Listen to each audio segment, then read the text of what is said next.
नमस्कार दोस्तों, आज की कहानी एक फौजी के दिल छू लेने वाली कहानी है। फ्रेंड्स, इस पोस्ट में हम एक फौजी की कहानी जिसमें मानवीय स्वभाव के उस पहलू को दर्शाया गया है जो स्वार्थ से परिपूर्ण है।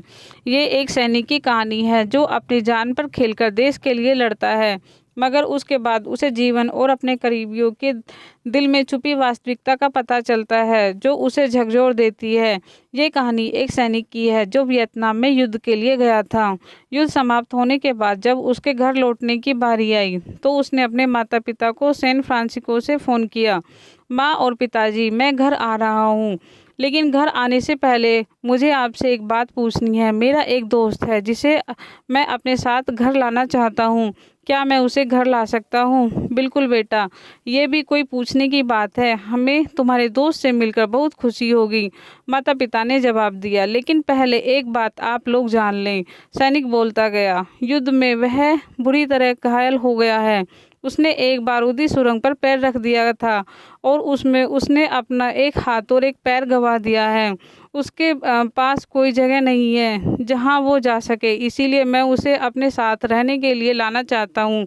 उसकी यह बात सुनकर उसकी माँ बोली, बेटा, तुम्हारे दोस्त के बारे में जानकर हमें बहुत दुख हुआ।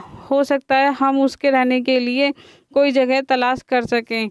नहीं माँ, मैं चाहता हूँ कि वो हमारे साथ रहे। लेकिन बेटा, अब पिता ने कहा, तुम समझ नहीं रहे हो कि तुम क्या चाह रहे हो। इस तरह का अपाहिज व्यक्ति हमारे लिए कितना बड़ा बोझ होगा। हमारी अपनी ज़िंदगी है जीने के लिए और हम नहीं चाहते कि इस तरह की कोई भी परिस्थिति हमारी ज़िंदगी में दखल दे।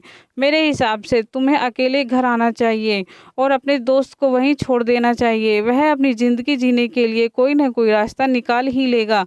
सुनकर उस सैनिक ने फ़ोन रख दिया। कुछ दिनों बाद उसके माता पिता को सैन फ्रांसिस्को पुलिस से एक संदेश मिला जिसमें उन्हें बताया गया कि उनके बेटे की एक बिल्डिंग से गिरकर मौत हो गई है। पुलिस के हिसाब से ये एक सुसाइड केस था। दुखी माता पिता ने तुरंत ही सैन फ्रांसिस्को के लिए फ्लाइट बुक कराई और वहां पहुंच गए।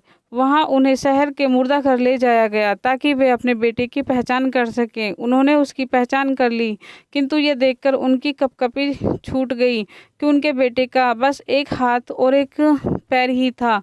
दोस्तों, इस कहानी में जो माता पिता हैं हम में से बहुत से लोगों की तरह हैं जो अपनी सुविधाओं को सबसे अधिक महत्व देते हैं। वे उन लोगों से प्यार करना या रहना या समय बिताना चाहते हैं जो दिखने में अच्छे हैं, स्वस्थ हैं या फिर जिनके साथ रहकर उन्हें मज़ा आता है। वे ऐसे लोगों को पसंद नहीं करते जो देखने में स्वस्थ, सुंदर या स्मार्ट नहीं है, जिनके साथ वे मज़ा नहीं कर पाते या जो किसी भी रूप में उनके लिए असुविधाजनक हैं। वे ऐसे लोगों से दूरी बनाकर रखते हैं।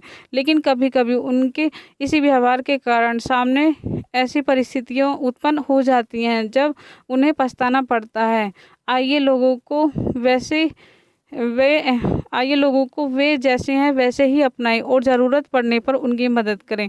फ्रेंड्स, आपको ये फौजी की कहानी कैसी लगी? आप अपने कमेंट के द्वारा हमें अवश्य बताएं। जय हिंद।